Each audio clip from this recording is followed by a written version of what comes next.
TFR Network, CFR Sports, Bellator 285, Dublin, 3 arena. Henderson versus Queally. Starting from the preliminaries, I'm going to start with Brett Johns doing his thing. Strangely enough, interestingly enough, he was on the preliminary card. Defeated Jordan Winski, unanimous decision, 30-27, 30-26, 30-26, total dominant performance, as he does. Has a name, former UFC fighter, has a win streak. Why on earth is he on the prelims? Interesting.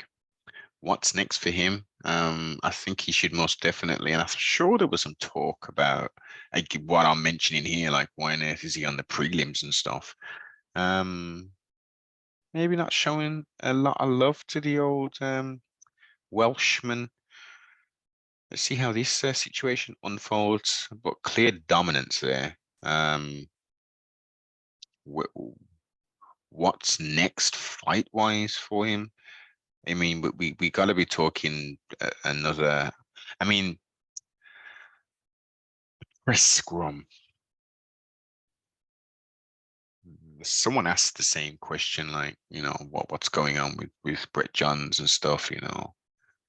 And the answer was, we got the tournament going, the Grand Prix, etc. So that's kind of taken the shine off him, which I can kind of understand. But why put him on the prelims? Surely he should have been on the main card. But we move on. Brian Moore defeated Arivaldo Lima Silva.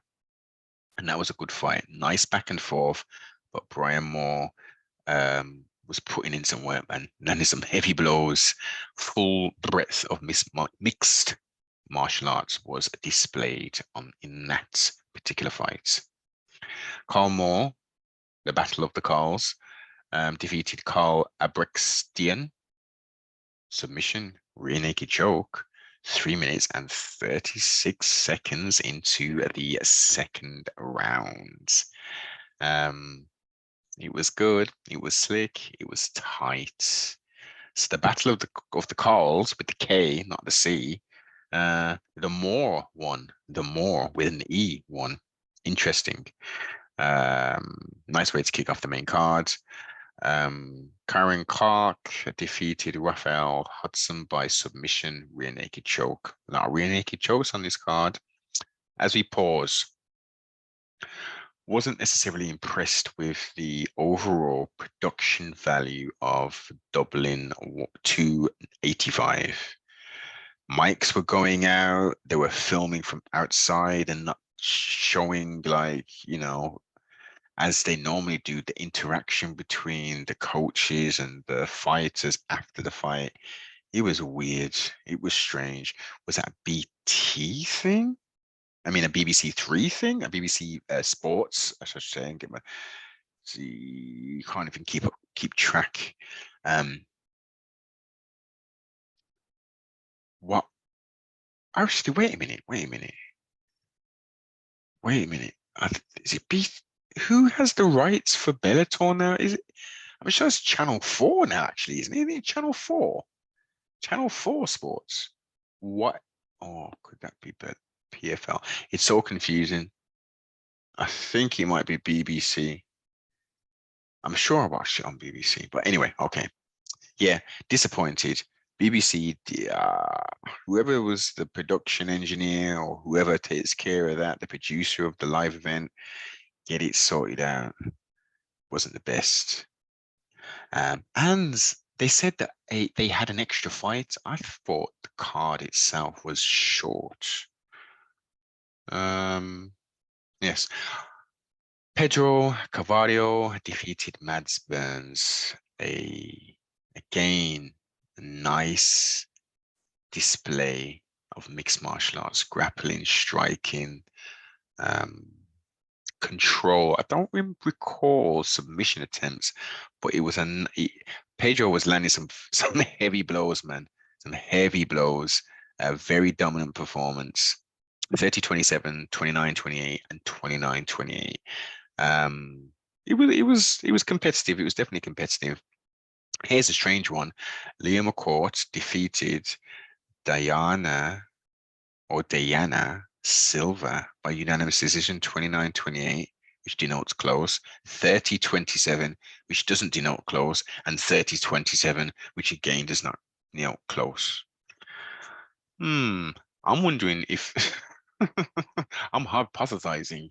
Was that the home girl getting the home decision? Granted, her striking has most definitely improved leaps and bounds, most definitely. Known for being a grappler, and she was out there striking. Wasn't the cleanest, but there was some clear improvements, and that's my congratulations. But I don't know. And Dayana, straight down the middle. Let's get to the target as quickly as possible. All those looping punches you were throwing, you was wasting so much energy, and not a lot of them were connecting.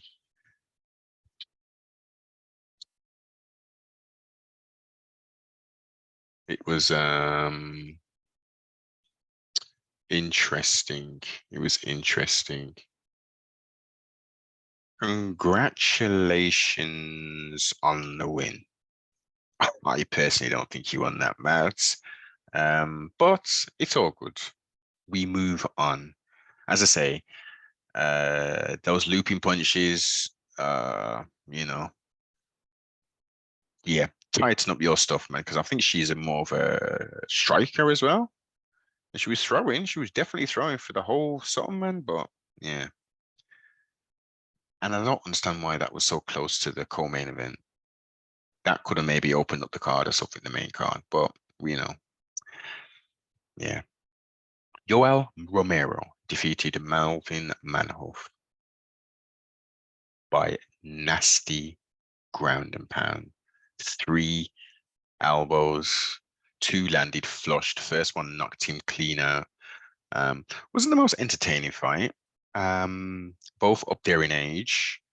Yoel actually adopted a fight style which was conducive to him getting a win without, some of his craziness. It's exciting, of course, but I think he's definitely getting up there in age, so he's been a bit more reserved in regards to that. Melvin has a lot of experience and has been fighting for almost 30 years. Okay. As a result of this, and he was pretty with it after a short period after being KO'd even. Announced his second retirement, as far as I'm aware of recent years. Trustfully, this will be his retirement from mixed martial arts. If he still has the yearn to compete still, maybe just kickboxing or Muay Thai, something like that. This grapple game, and saying that, I think it would have been better for Bellator, Scott Coker, to make this last fight a special rule event, fight even, where it was a kickboxing, striking only affair with no takedowns. I think that would have made the fight a lot more exciting. Both of them do like to strike. Well, they do definitely like to strike, but Yoel used his wrestling. He pulled out the wrestling cap and said, "Here we go. Everyone's been, saying I should use it more. Let's do it now." And I think he should have done that with Phil Davis. That style of attack, that style of fight. Even though he thought there was 5 rounds. Yeah. Anyway, so congratulations to Yoel Romero, the Soldier of God, and all the best. And thank you, Melvin, for the exciting fights that you brought every time you came to the cage, to the ring, to the circle, to put it all out there. And that's exactly what he's done throughout his career.